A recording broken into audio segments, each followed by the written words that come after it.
Olá! Hoje a gente vai entender de uma vez por todas aquela sensação que quase todo mundo já sentiu, né?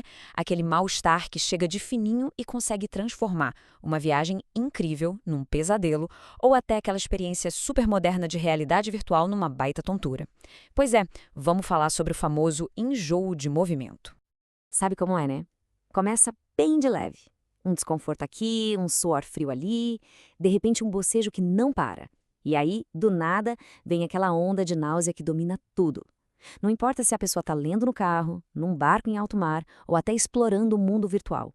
A causa disso tudo é a mesma. Uma verdadeira guerra que está acontecendo dentro do nosso cérebro. Então, vamos entender isso a fundo. O nome chique para esse problema todo é cinetose. E olha, os efeitos vão muito, mas muito além do que a maioria das pessoas pensa. Não é só um simples enjoo, não. E olha, super importante deixar uma coisa bem clara aqui. Cinetose não é frescura, não é falta de costume, nada disso. É uma condição médica de verdade, uma resposta do nosso corpo a um baita curto-circuito de informações que ele está recebendo. Pois é, a náusea, o suar frio, isso que todo mundo conhece é só a pontinha do iceberg. O que está escondido debaixo d'água é muito maior. A cinetose pode, de verdade, bagunçar todo o nosso bem-estar. Causa uma sonolência que não passa, dores de cabeça terríveis e até dificulta a concentração, sabe? O raciocínio fica lento, a visão pode ficar turva. Tá, mas por que esse tilt acontece no nosso sistema afinal? É, como a gente já falou, um verdadeiro curto-circuito no cérebro. Pensa numa guerra de informações. O cérebro é o campo de batalha e os nossos próprios sentidos são os exércitos, cada um dizendo uma coisa diferente. Para a gente conseguir se manter de pé e orientado, o nosso cérebro funciona como um grande comandante, sabe? Ele recebe informações o tempo todo de 3 espiões de alta confiança. O problema todo começa quando os relatórios desses espiões simplesmente não batem. Aí a confusão tá feita. Vamos pegar o exemplo mais clássico que existe: ler dentro de um carro em movimento. O ouvido interno, que é o nosso sistema vestibular, está lá sentindo cada curva, cada freada, cada acelerada.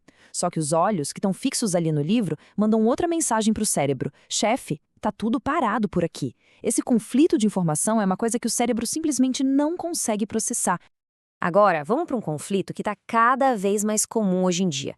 Pensa na realidade virtual. Os olhos estão lá, vendo tudo se mover, é uma loucura. Eles gritam para o cérebro, a gente está correndo, voando. Enquanto isso, o corpo, que está sentadão no sofá, manda o recado: não, não, a gente está completamente parado.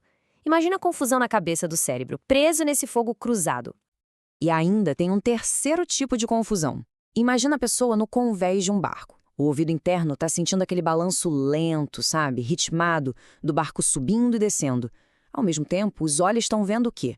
As ondas, se movendo rápido, de forma caótica. É como se o cérebro estivesse tentando assistir a 2 filmes completamente diferentes ao mesmo tempo na mesma tela. Não dá, né? Ok, mas a grande pergunta é: por que essa confusão toda nos sentidos da vontade de vomitar? A resposta é fascinante e está lá na nossa evolução. Pensa assim, para o nosso cérebro mais antigo, lá dos nossos ancestrais, a única coisa que poderia causar uma bagunça sensorial dessas era veneno, alguma neurotoxina.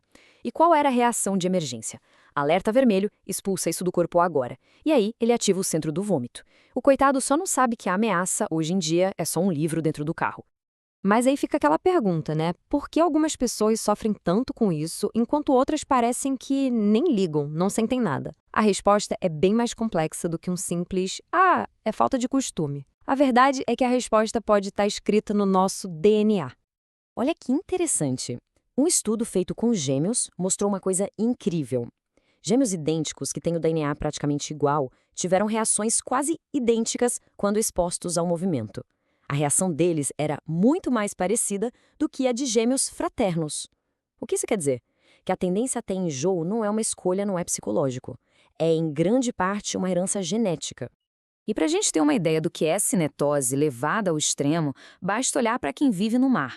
Um estudo com militares da Marinha do Brasil mostrou que o problema é tão comum, tão parte do dia a dia, que eles têm até uma expressão para isso: trabalhar e marear.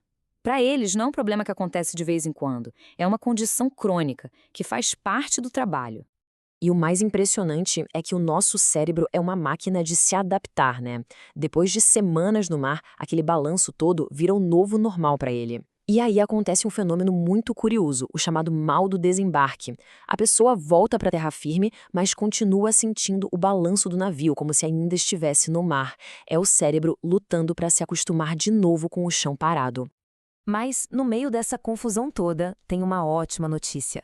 Nosso cérebro é incrivelmente plástico. Isso quer dizer que ele pode ser treinado, reprogramado, e existem sim estratégias para combater a cinetose, e as melhores delas vão muito além de só tomar um remedinho.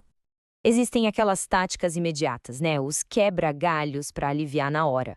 Olhar para um ponto fixo lá longe, tipo horizonte, ou simplesmente fechar os olhos para cortar um dos sinais conflitantes. Mas a solução de verdade, aquela que resolve o problema a longo prazo, é outra. É treinar o cérebro. E é aí que entra o que os especialistas chamam de tratamento padrão ouro, a fisioterapia vestibular. Pensa nela como uma academia para o cérebro. Com exercícios específicos, a pessoa é exposta de forma bem controlada e aos pouquinhos àqueles movimentos que causam o enjoo. Com o tempo, o cérebro aprende a lidar com aqueles sinais conflitantes, ele para de entrar em pânico e a tolerância aumenta muito. E essa ciência toda já está sendo colocada em prática de um jeito bem inovador. Por exemplo, existe um programa pioneiro no Brasil que leva a terapia para o lugar onde o problema mais acontece, para dentro de um barco. Ele mistura as sessões clínicas com a prática real, no mar, transformando o tratamento em algo super especializado e, claro, muito mais eficaz. Tudo isso nos leva a uma pergunta sobre o futuro, na verdade. A cinetose, que sempre foi um problema de viagem, está virando um desafio do nosso cotidiano. Com a realidade virtual, games imersivos, tudo isso entrando de vez nas nossas casas, nos nossos escritórios. Será que a gente está caminhando para uma espécie de epidemia de doença do ciberespaço? Aquele conflito dos sentidos está saindo dos navios e entrando direto na nossa sala de estar? A grande questão que fica é: será que os nossos cérebros estão preparados para essa nova viagem?